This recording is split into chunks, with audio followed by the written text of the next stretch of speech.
Hello friends, you're with the Lonesome Gamer and I'm playing Armata Strigoi. Now it seems that I'm in a pretty good shape. We have a lot of blood drops sitting here on the altar. So we need only 3 to be allowed to attack the vampires. So that should be enough. Actually, if there are 3 blood drops here on this Inferno card, I will lose.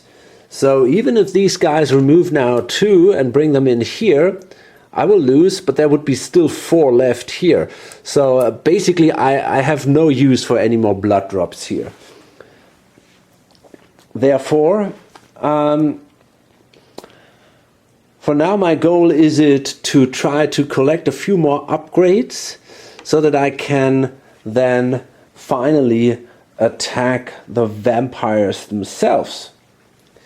They have a strength of 8 at the moment. I think later this might go up a little bit. And they have 2, respectively 3 life points. So yeah, we definitely need some additional power-ups. Our standard cards will not be good enough to destroy any of them or to even hurt them.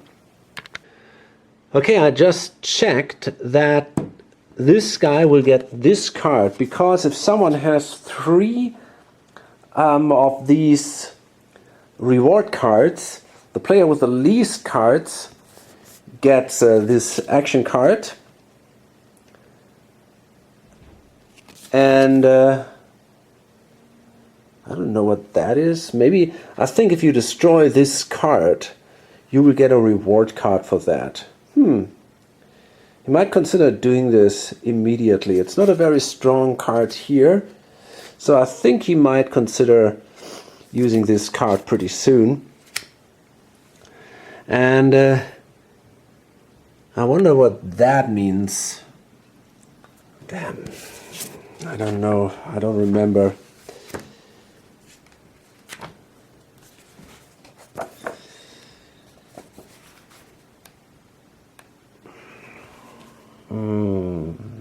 Okay. It's given to the first player whose action card played for a round allows a Strigoi to attack and cause the 3rd wound to one of his comrades. Oh boy.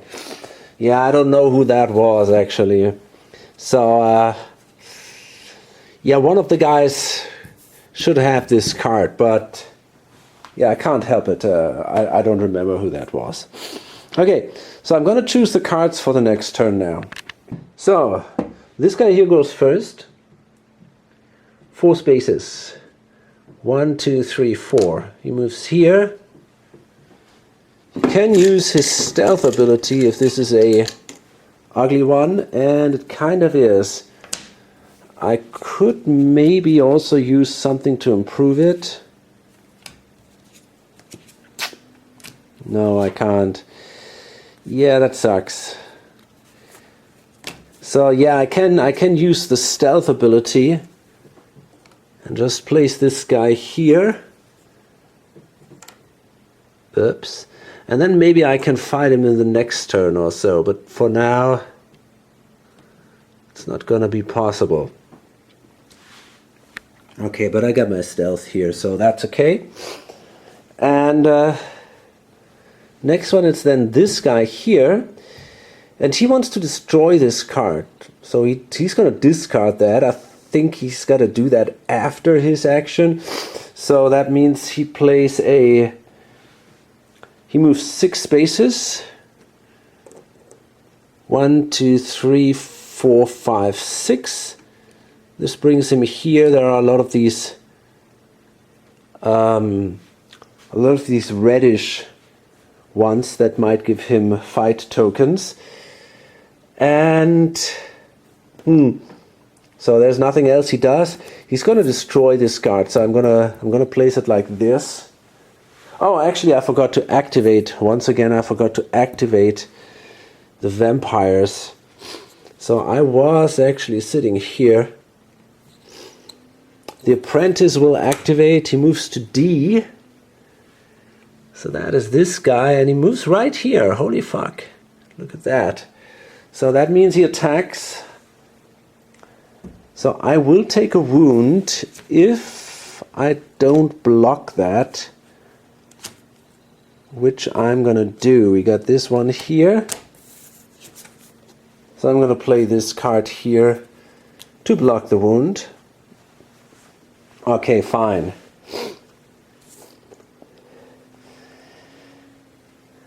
Now I'm not allowed to move through this guy, but I can move around like this, I guess. So 1, 2, 3, 4, 5, 6. Again, I end up here.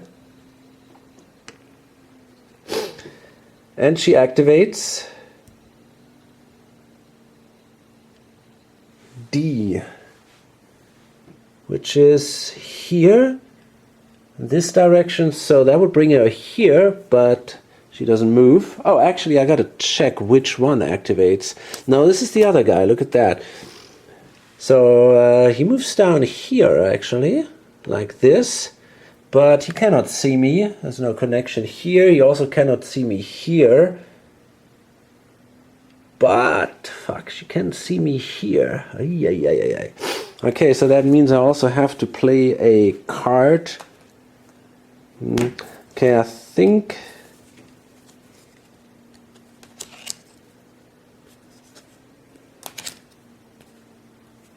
yeah, that is a card I can use for protection. So, okay, I'm good.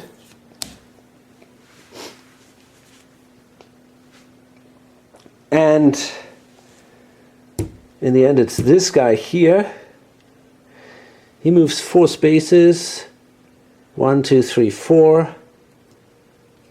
And attacks this one here.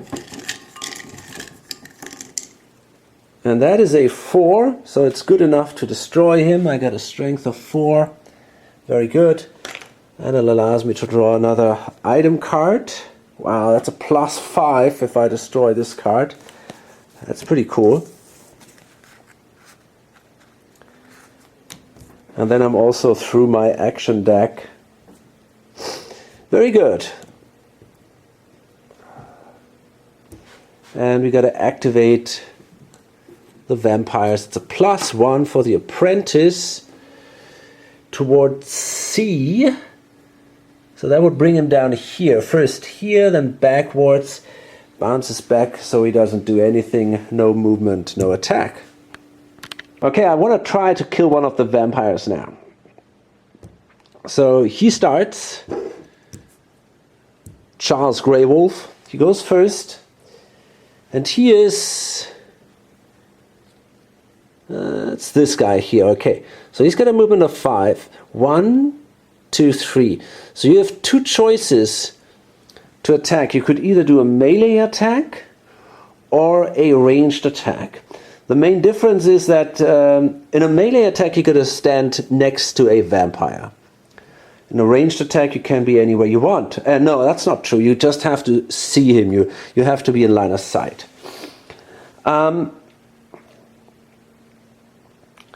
So to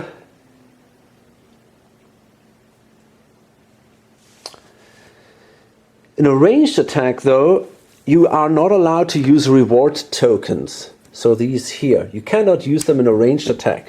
We don't have them anyway, so it doesn't really matter. All we can do is we can use these.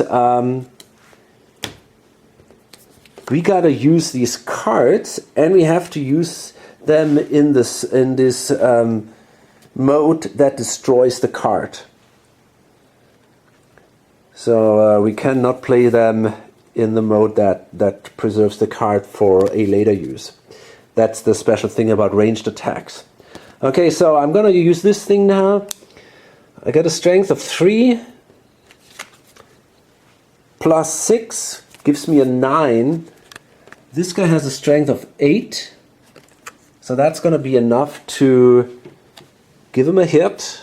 This is destroyed, so this goes away. And I'm gonna place a, I don't know, a blood drop here on this guy. And if there are 3, he's killed.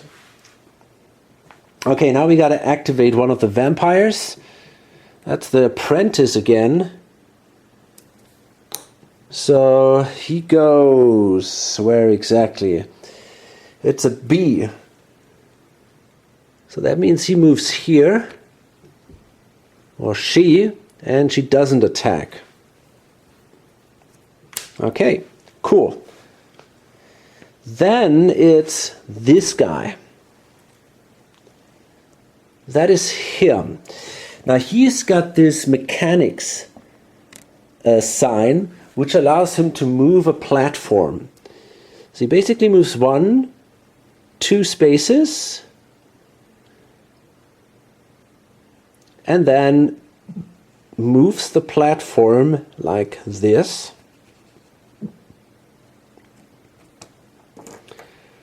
Okay, stay on top, brother. And now this guy is also in line of sight. So I can use one of my items.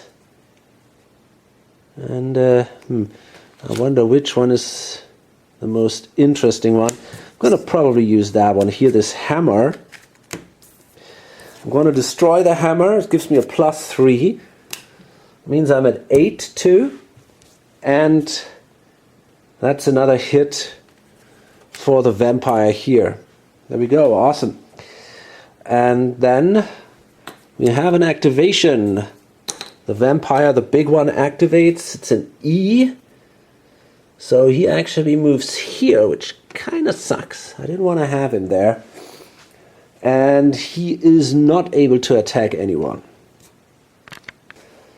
So finally it's this guy here, Falk. And he has... Shit. He's got 3 spaces to move. And I wanted to finish this guy off. 1, 2, 3, 4. But I cannot quite get there. Is there anything I can do? Do I have... Maybe I have something... A leap or something. There we are. Awesome. I can use this one. Yeah, that's great. That is cool. There we go. So I'm going to move 3 spaces. 1, 2, 3 right here. Then I'm going to use this card to leap in the middle of this room, which is a little risky, but okay. And then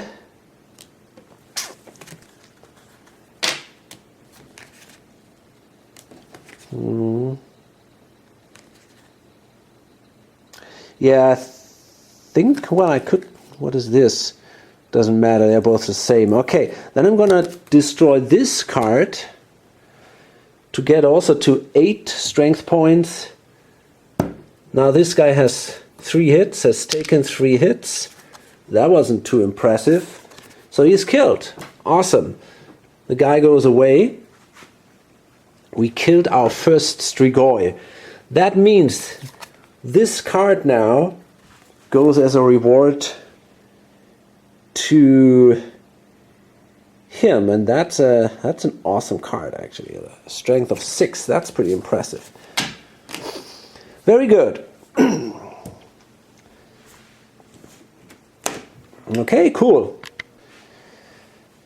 Now we gotta activate again the vampire. The game changes now a little bit, because at that point the castle of the vampires will start to crumble. And I gotta check the rules for this now. Okay, honestly, it doesn't seem too terribly hard to win this now. So what happens is, first we gotta flip this card. Now this lady becomes the supreme Strigoi and becomes stronger. She can now take 3 hits. She does 2 wounds damage, and she has a strength of 8. Okay, that remains the same. But she can take more hits now, which kind of sucks. I wonder if the other guy... No, he would have... he could have saved us a hit, maybe. But on the other hand, he's a stronger fighter, so, and he has more... Yeah, it's hard to tell what's better, which one to kill first. Okay, so she has now... She can take 3 wounds. And... yeah, she's going to activate now all the time, obviously, because she's the only one remaining. And this guy did the attack, so she moves to C, which is up here. And she cannot see anyone there, so there is no attack here. Okay.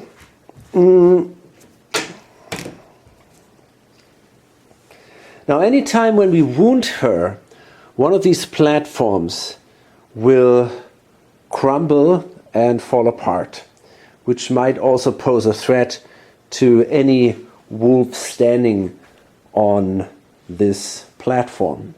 So, next turn, and this guy goes first here, the guy with the cross. He moves 5 spaces. 1, 2, 3, 4, 5, goes in here and hopes to be able to kill one of these guys. That's a 4. That's not good enough. Should I take... Yeah, you know what? I'm going to take this thing. Gives me a +2. Actually, I'm going to place it here. That allows me to kill the monster and to grab another one of those. Wow, that's a +5. That's awesome. Very good. Very good. So we're good, and we got to take another marker. Not sure which one. Maybe that one here. And place it here.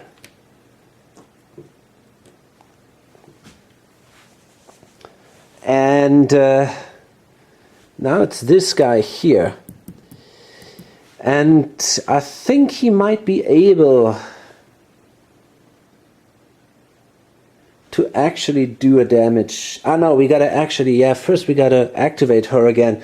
So that is A, which means she moves back here and she cannot attack because she cannot see this guy. I wasn't sure if I did an attack last time, to be honest. I might have forgotten an attack in the last turn. Okay, shit, I don't remember. Maybe I did. I don't know anymore. Okay, can't help it. So now I will move with him 3 spaces. 1, 2, 3. I want to get rid from the... I think it's not that cool to stand right in the center here. I think that's a little dangerous. And then I can use the mechanics thing. So I can turn this thing around like this and shoot at the lady. I got a strength of 6. That means I need... Yeah, that will do. I'm going to destroy this card. Brings me up to a 9 then. So the card is removed. And she takes a wound. Awesome. Okay, and then she's activated and she moves. Ah, that's an X. You can see here. So that means she doesn't do anything. Okay, now this guy activates. He is down here. Yeah, that's not enough to... Well, I still got my leap action. That's kind of sweet. Maybe I can 1, 2, 3, 4, 5. Yeah, I can get into this room. So I will be able to actually... The question is, do I have anything? I don't think so. I could push it to a 6, but I cannot get to an 8, sadly. But okay. So anyway, I'm allowed to heal, so I can get rid of this wound. Then all these things here are removed. So the spaces are reactivated, which is cool. There should be a 6th one. Maybe not. I don't know where that is. Well, we're gonna find it someday, I guess. I have no idea where that sixth... Ah, it's down here. Okay, very good. Great. Then I want to go, I think, here and yeah, attack one of these guys here. Okay, that is a priest. Now I could either fight a gray creature, but I'm not sure if I have the strength to do it. Or I could shuffle my deck. I could take all these guys back in. I mean, I got this one. That should be enough for a gray creature, maybe. That's a little tricky. You know what? I'm gonna risk it. So let's grab one of these. Okay, that's cool. That's a 4 and a reward token. So I killed the guy. Let's see what I can get here. That's a protection, but still it can help.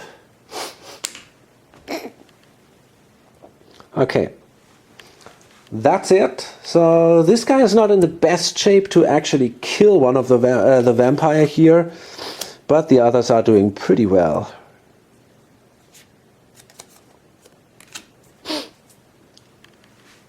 Now, after the activation, the vampire ended up here in the center, which is possibly not a very good idea for him or for her.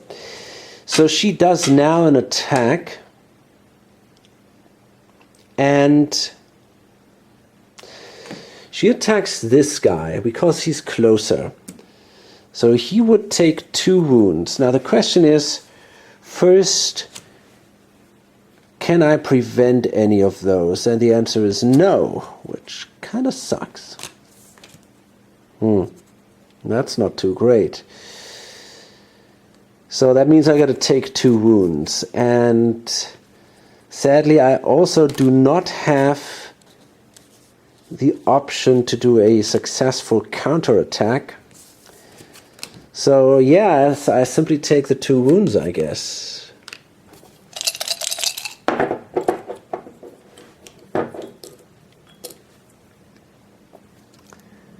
Okay, that's -1 combat.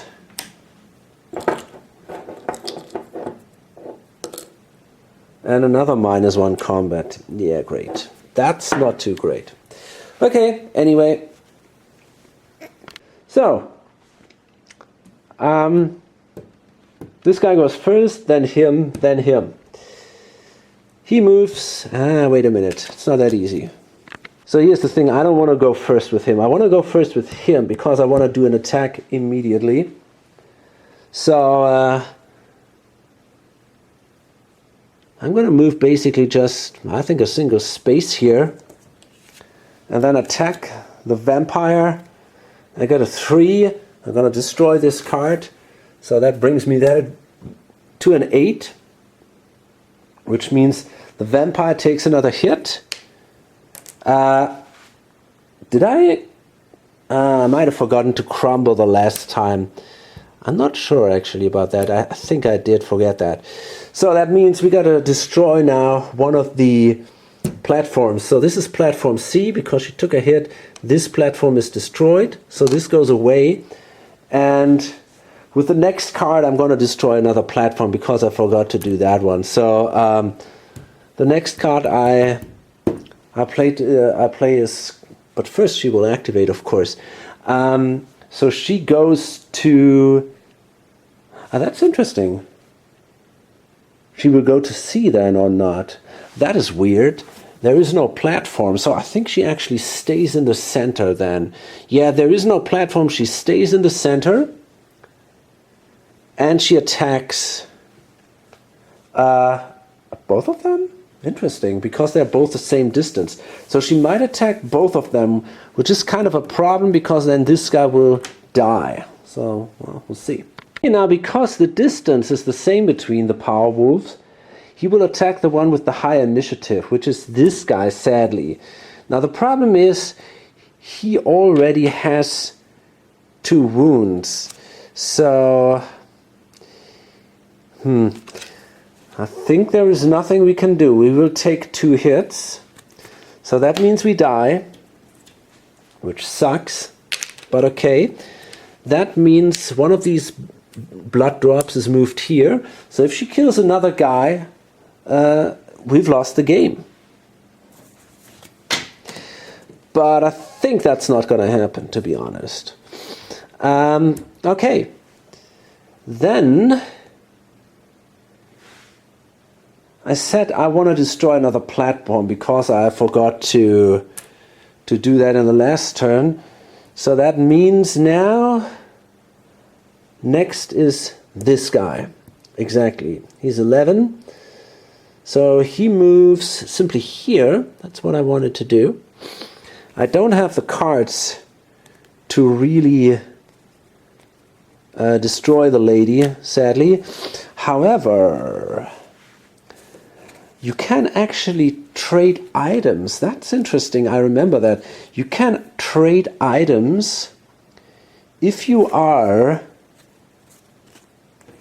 adjacent to another player. So that is kind of interesting. Maybe I can do it then. Let's see. I got a movement 1, 2, 3, 4. I can only go here. But I got a leap token. Now things are getting interesting. Maybe I can actually finish her off. Let's see. It's actually possible to exchange items if you are adjacent to another guy. So that seems then I can actually finish this game now. I'm simply going to move. I think I was standing here. Okay, here's the problem. I can use... shit, there is this thing in between. That's the big problem now. So if I leap across this one, and then I can move 1, 2, 3, 4 spaces. Now here's the thing. I cannot be on the same space as a power wolf, but I can basically move across him. So the question is now, does that have to be the same direction or not? This is a little bit odd. Let's see. Can pass through a... Can end... Yeah, exactly. If a power wolf crosses or ends up on a space occupied by another, they jump to the next space without counting it for movement. Sadly, that is not totally clear what that now means. Does it mean I gotta move here, or I can simply move to an adjacent space of the power wolf? I don't know.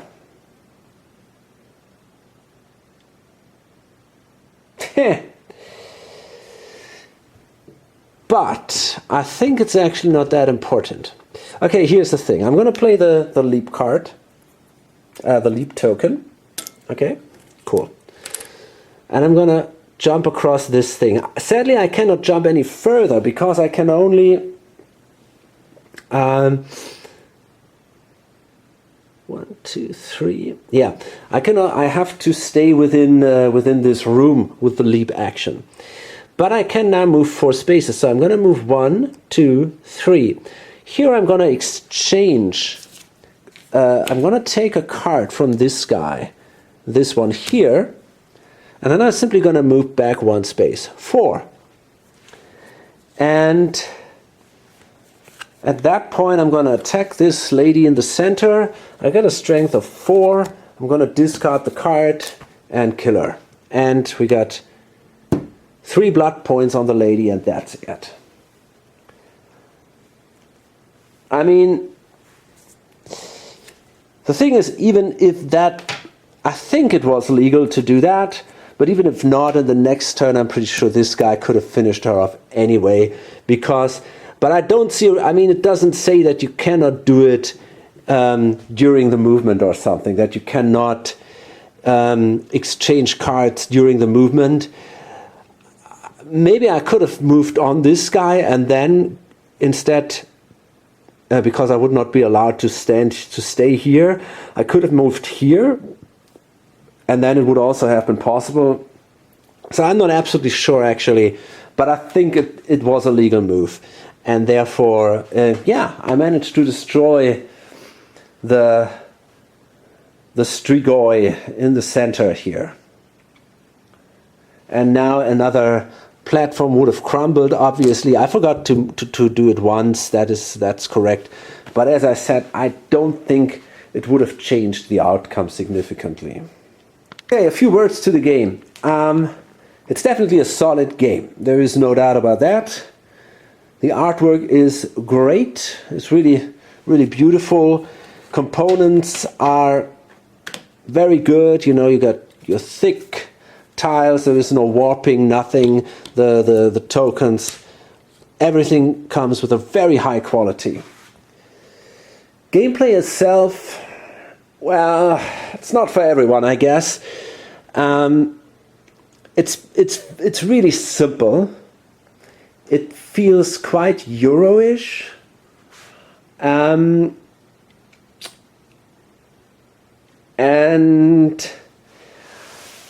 I also don't see it as terribly thematic, to be honest.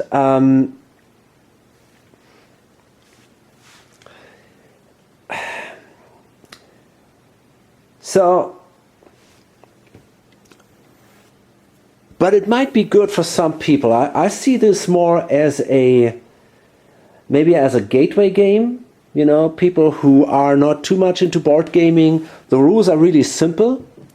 And it has an interesting theme, there is no doubt about that. I mean, vampires fighting werewolf is, at least in my opinion, more interesting than most gateway games where you're just trying to collect somehow victory points by, I don't know,